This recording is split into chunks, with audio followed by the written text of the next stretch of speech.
नमस्कार, मैं डॉक्टर मनीष अग्रवाल हूं और मैं एक हेल्थ केयर प्रोफेशनल हूं। मुझे 25 वर्षों का अनुभव है। इसको मैंने एक किताब के रूप में लिपिबद्ध किया है जिसका नाम है विजनरी लीडरशिप रीडिफाइंड। किसी भी व्यक्ति की सफलता में 3 बिंदुओं का होना बहुत जरूरी है। पहला, एक समर्थ मेंटर होना जरूरी है। दूसरा, उस व्यक्ति को काम करने का, अपनी कार्यशैली निखारने का प्लेटफॉर्म मिलना चाहिए, रिसोर्सेस अवेलेबल होनी चाहिए उसके पास। और तीसरा, सबसे इंपॉर्टेंट, उसकी खुद की विलिंगनेस, कुछ कर गुजरने की चाहत होनी चाहिए, उसके सपने बड़े होने चाहिए, उसके अंदर करने की, कुछ बुलंदियां छूने की एक उत्साह होना चाहिए। उसमें मैं आपको 2 पंक्तियां बताना चाहूंगा। मंजिलें उन्हीं को मिलती हैं जिनके सपनों में जान होती है। मंजिलें उन्हीं को मिलती हैं जिनके सपनों में जान होती है। पंखों से कुछ नहीं होता दोस्तों, हौसलों से उड़ान होती है। पंखों से कुछ नहीं होता दोस्तों, हौसलों से उड़ान होती है। तो मेरा आप सभी लोगों को, जो भी मुझे सुन रहे हैं, उनसे ये निवेदन है कि आप अपने हौसले बुलंद रखें, अपने सपनों को उड़ान दें और अपनी सफलता की उच्चतम ऊंचाइयों को प्राप्त करें। मेरा जो 25 साल का अनुभव है, मेरे जीवन में बहुत उतार चढ़ाव रहे, जैसा कि सबके जीवन में होता है। लेकिन उसमें सबसे इंपॉर्टेंट बात यह है, मैंने कभी हार नहीं मानी। So message is never give up. मैं मेडिकल फील्ड से हूं, मेडिकल डॉक्टर हूं, तो आपको एक मेडिकल फील्ड से एक रिलेटेड एग्जांपल देना चाहूंगा। आपने सबने देखा होगा ईसीजी ग्राफ, वो यूं होता है। इसका मतलब यह है कि बंदे की धड़कन चल रही है, जीवित है बंदा।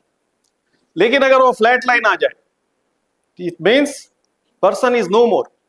इसी तरह जीवन में भी उतार चढ़ाव रहते हैं और वो हमारे जीवन का अहम हिस्सा है। सिर्फ और सिर्फ जब जीवन में समस्या आए तो व्यक्ति को पॉज लेना चाहिए, अपने दिमागी संतुलन को सही रखना चाहिए, पैनिक नहीं होना चाहिए। क्योंकि अगर दुख आया है तो दुख जाएगा, दुख के बाद सुख आएगा। और यदि जीवन में हमेशा सुख ही सुख रहेगा तो आपको सुख का अनुभव नहीं होगा, वो सुख भी दुख का जैसा ही लगेगा। इसलिए सुख और दुख प्रकृति का नियम है और उसमें अपने को जरा भी विचलित नहीं होना है। मैं आपको अब एक अपने जीवन की एक ऐसी घटना शेयर करने जा रहा हूं जो मैं चाहता हूं, प्रार्थना करता हूं किसी के साथ ऐसा ना हो। जब मैं बॉम्बे के एक बहुत रेनाउंड हॉस्पिटल में कार्यरत रहा, उस वक्त मुझे कहते हुए भी मेरे रोंगटे खड़े हो रहे हैं, लेकिन मैं हिम्मत जुटा के आप सबके साथ शेयर करने जा रहा हूं। उस वक्त एक भयावह हादसा हुआ, पूरे देश को चौंका देने वाला हादसा हुआ।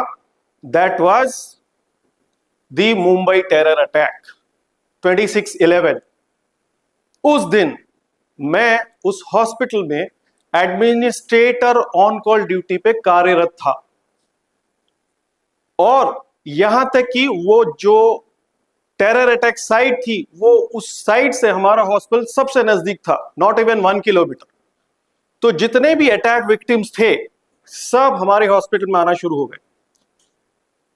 And it was unexpected for me and for our team. मेरे पास 2 रास्ते थे। एक, ऐसी विपरीत कंडीशन में मैदान छोड़ के भाग जाना, और दूसरा, उसका हिम्मत से डट के सामना करना। मैंने दूसरे ऑप्शन का चयन किया कि आज मैं जिस पद पे हूं उस पद को जस्टिफाई करने के लिए, मानवता की सेवा के लिए मुझे डट के खड़े रहना है, चाहे कुछ भी हो। जैसे ही मैंने ये सोचा, उसी वक्त मेरे अंदर से एक ऊर्जा प्रवाहित हुई और मेरे को जैसे कि दिशा मिलने लगी। उससे पहले मेरा थॉट ब्लॉक हो गया था, क्या करें। और उसके बाद मैंने क्या किया, हमने उस दिन 8 बजे के बाद, शाम को 8 बजे के बाद से सुबह 7 बजे तक कंटिन्यूअस टेरर विक्टिम्स को हमने रिसीव किया। टोटल 106 पेशेंट हमने रिसीव किए, एंड दैट टू सभी बुरी तरह से घायल, बुलेट शॉट इंजुरीज, कोई अपनी हाथ में लेके आ रहा, किसी का सर फट गया, बता नहीं सकता, किसी का हाथ नहीं है, किसी का पैर नहीं है। लेकिन मुझे बताना ये जरूरी है इसलिए कि इससे मुझे क्या सीख मिली और आप लोगों को क्या करना चाहिए अपने जीवन में जब ऐसी विपरीत परिस्थिति आए।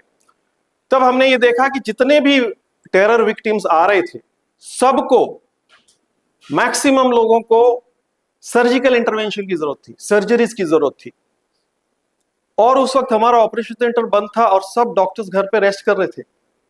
हमने तुरंत सबको काम पे लगा दिया, मल्टीपल टीम्स को डिवाइड कर दिया, सारे डॉक्टर्स को, सर्जन्स को, एनेस्थेटिस्ट को, ऑपरेशन थिएटर की टीम, नर्सिंग, पैरामेडिक, सबको बुला लिया और सब लोग स्पीड ऑफ लाइट से तुरंत हमारे हॉस्पिटल में पहुंच गए। सबने अपना अपना मोर्चा संभाल लिया। पूरी रात हमारा हॉस्पिटल अप एंड रनिंग रहा और सारे पेशेंट को वन बाय वन जो ट्रीटमेंट की जरूरत थी वो दिया गया।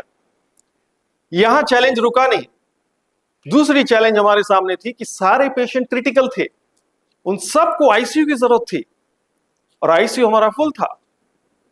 फिर हमने आईसीयू में जो पेशेंट स्टेबल थे उनके पेशेंट से, पेशेंट के रिलेटिव से, इवन पेशेंट के कंसल्टेंट से, ट्रीटिंग कंसल्टेंट से हमने रिक्वेस्ट की कि ये सिचुएशन है, अगर आप इनको शिफ्ट कर देंगे वार्ड में तो हम बाकी बैडली इंजर्ड पेशेंट को हम आईसीयू में अकोमोडेट कर सकते हैं। सबने फटाफट बात मान ली, हमारी टीम ने उनको शिफ्ट किया, स्टेबल पेशेंट को वार्ड में एंड क्रिटिकल पेशेंट को हमने आईसीयू में अकोमोडेट किया। ये दूसरा हमारा चैलेंज था। इससे भी बड़ा तीसरा चैलेंज एक और था, वो था मीडिया एंड वीआईपी मैनेजमेंट। अब आप समझ सकते हैं, ऐसी दुर्घटना के बाद पूरा मुंबई शहर हिल गया और पूरे देश का मीडिया की नजर हमारे हॉस्पिटल में, सब वहां हॉस्पिटल में पहुंच गए। वीआईपी मोमेंट शुरू हो गए, पुलिस वालों के मोमेंट शुरू हो गए। हर आदमी एक एक मिनट की अपडेट पूरे देश को देना चाहता था।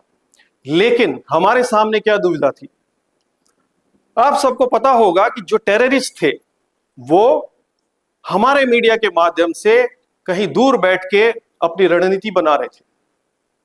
हमें यह बात पता थी, एक ये कारण। दूसरा, एज अ मेडिकल प्रोफेशनल हमें पेशेंट की कॉन्फिडेंशियलिटी को लीक नहीं करना होता।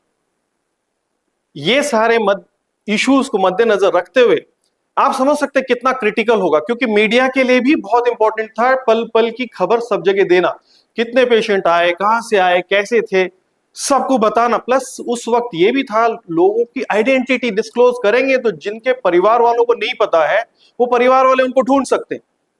लेकिन हमने उस वक्त अपने आप को बहुत स्थिर रखा और बहुत बैलेंस तरीके से, बहुत डिग्निफाइड तरीके से, डिप्लोमेटिकली मीडिया को हैंडल किया। और मीडिया के साथ भी ये बात हमने शेयर की, उन्होंने भी हमें कोऑपरेट किया। मैं उनका भी धन्यवाद देता हूं, उन्होंने हमें कोऑपरेट किया। जब हमने पेशेंट की कॉन्फिडेंशियलिटी की बात की, उसमें ना सिर्फ इंडियन पेशेंट थे, हमारे पास फॉरेन डिप्लोमेट्स थे, अलग अलग देशों के नागरिक थे, डिप्लोमेटिक नागरिक थे, तो उनकी आइडेंटिटी तो हम किसी भी हालत डिस्क्लोज कर ही नहीं सकते थे। तो ये हमारे सामने एक बहुत बड़ा चैलेंज था। लेकिन हमने हमारी टीम के सहयोग से, हमारे बॉसेस के सहयोग से इस मिशन को बहुत सफलतापूर्वक अंजाम दिया। और मुझे कहते हुए बहुत हर्ष हो रहा है कि जितने 106 पेशेंट को हमने रिसीव किया था क्रिटिकली इंजर्ड, सभी लोग विद ओवर ए टाइम सब ठीक हो गए, सब अपने अपने घर लौटे।